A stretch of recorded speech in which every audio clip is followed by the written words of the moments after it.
সমাধান মানুষ করবে বাংলাদেশের রাজপথে।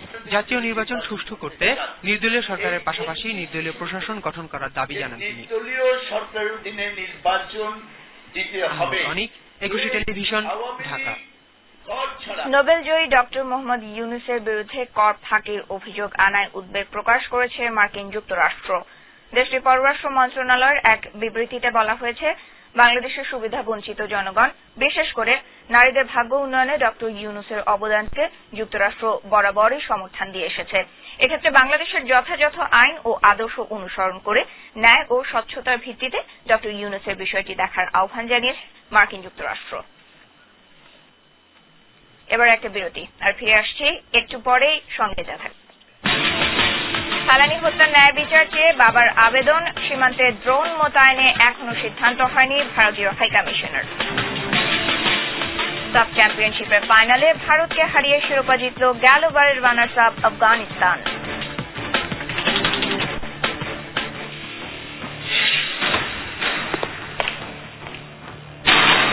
আবারও রাত 9টার 21 সংবাদে। ফালানি হত্যার ন্যায় বিচার ও ক্ষতিপূরণ চেয়ে ভারতীয় হাইকমিশনারের কাছে আবেদন করেছেন বাবা মোহাম্মদ নুরুল ইসলাম। বুধবার ডাকযোগে এই আবেদনপত্র পাঠানো হয়। এদিকে আজও চাঁপাইনবাবগঞ্জ সীমান্ত থেকে 31 বাংলাদেশিকে ধরে নিয়ে গেছে বিএসএফ। আর সীমান্তে ড্রোন মোতায়েনের ব্যাপারে এখনো সিদ্ধান্ত হয়নি বলে জানিয়েছেন ভারতীয় হাইকমিশনার পঙ্কজ শরণ। প্রতিনিধিদের সহায়তায় রিপোর্ট করছেন রত্নজমান। কিশোরী ফেলানি হত্যার দায় ভারত সরকার ও ভারতীয় জনগণের। ভারতীয় হাই কমিশনারের কাছে দেয়া চিঠিতে এমনটাই লিখেছেন ফেলানির বাবা মোহাম্মদ নুরুল ইসলাম। হত্যার সঙ্গে বিএসএফ সরাসরি জড়িত উল্লেখ করে ন্যায় বিচার ও ক্ষতিপূরণ দাবি করেন তিনি। 2011 সালের 7 জানুয়ারি কুড়িগ্রাম সীমান্তে বিএসএফের গুলিতে নিহত হন ফেলানি। 2.5 বছর পর ভারতের কুচবিহারে বিশেষ আদালতে দেয়া রায়ে বেকসুর খালাস দেয়া হয় অভিযুক্ত বিএসএফ সদস্য অমিয় ঘোষকে। এদিকে সীমান্তে বন্ধ নেই বিএসএফের হত্যা আর ধরে নিয়ে যাওয়া। বুধবারও চাঁপাইনবাবগঞ্জের বিভীষণ সীমান্ত থেকে 31 বাংলাদেশিকে ধরে নিয়ে গেছে বিএসএফ। সীমান্তে অবৈধভাবে অনুপ্রবেশ এবং ভারত থেকে গরু মহিষ আনার অভিযোগে তারা আটক করেছেন।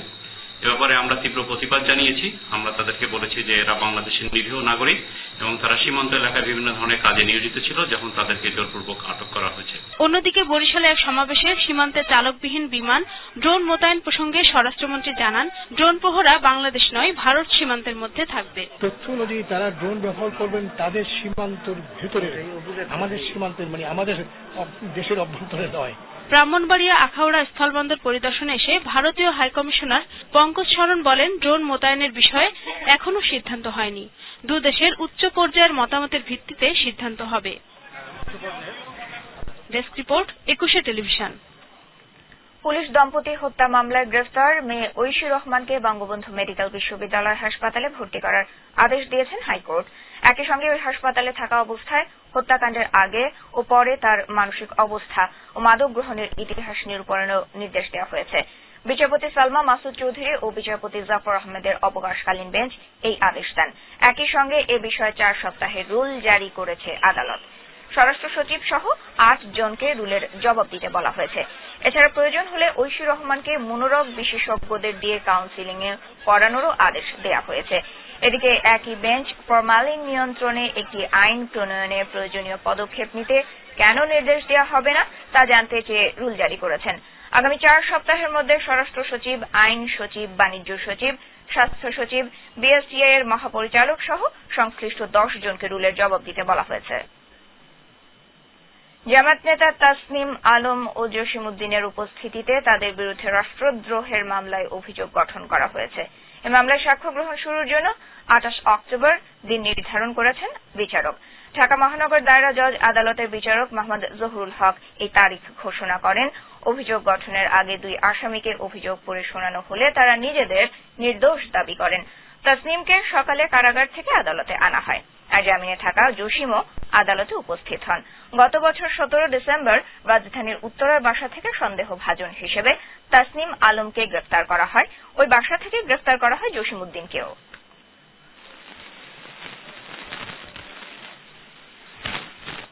পদ্মা ইসলামী লাইফ ইন্স্যুরেন্স বাণিজ্য সংবাদ।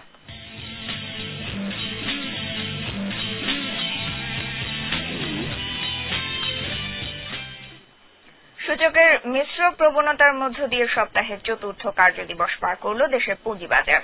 বুধবার দেশের প্রধান পুঁজিবাজার ডিএসইতে লেনদেন হওয়া 293টি প্রতিষ্ঠানের মধ্যে দর বেড়েছে 155টির, কমেছে 114টির, আর অপরিবর্তিত ছিল 24টি প্রতিষ্ঠানের দর। লেনদেন হওয়া শেয়ার ও মিউচুয়াল ফান্ডের বাজার মূল্য ছিল 546 কোটি 53 লাখ টাকা। এদিন ডিএসই এক্স সূচক মাত্র 3 পয়েন্ট বেড়ে উঠে আসে 4076 পয়েন্টে।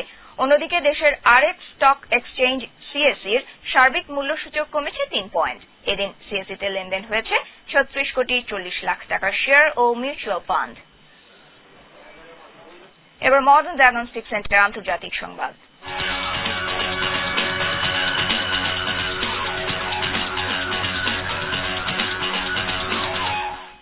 যুক্তরাষ্ট্রের হাতে চলে যাওয়ার আশঙ্কায় রাসায়নিক অস্ত্র আন্তর্জাতিক নিয়ন্ত্রণে না দেওয়ার সিদ্ধান্ত নিয়েছে রাশিয়া। এর আগে মঙ্গলবার রাশিয়ার প্রস্তাবে সাড়া দিয়ে অস্ত্র জমা দিতে সম্মত হয়েছিল সিরিয়া। দিল্লির বাসে ছাত্রী গণধর্ষণের মামলার শুনানি শেষ হয়েছে। শুক্রবার দুপুরে রায় ঘোষণা করবে আদালত।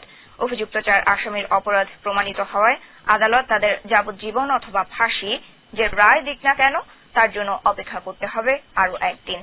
এর মধ্যে শুনানির সময় প্রসিকিউটররা আসামিদের মৃত্যুদণ্ড দাবি করেন। তারা বলেন এদের কোনো ক্ষমা হতে পারে না, কারণ মেয়েটির অনুরোধ তারা রাখেনি।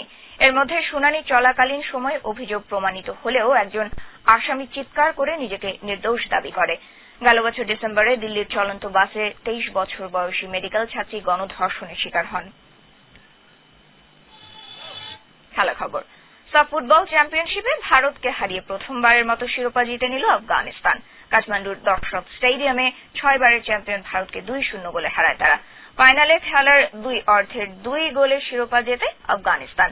খেলার শুরুতেই এগিয়ে যায় আফগানরা। 9 মিনিটে মুস্তফা গোল করে দলকে 1-0 এগিয়ে দেন। প্রথমার্ধে আর কোনো গোল হয়নি। দ্বিতীয়ার্ধে গোল পরিশোধের জন্য মরিয়া হয়ে আক্রমণ চালায় ভারত, কিন্তু শেষ রক্ষা হয়নি। উপরন্তু 62 মিনিটে আহমেদি গোল করে 2-0 এগিয়ে যায় আফগানিস্তান।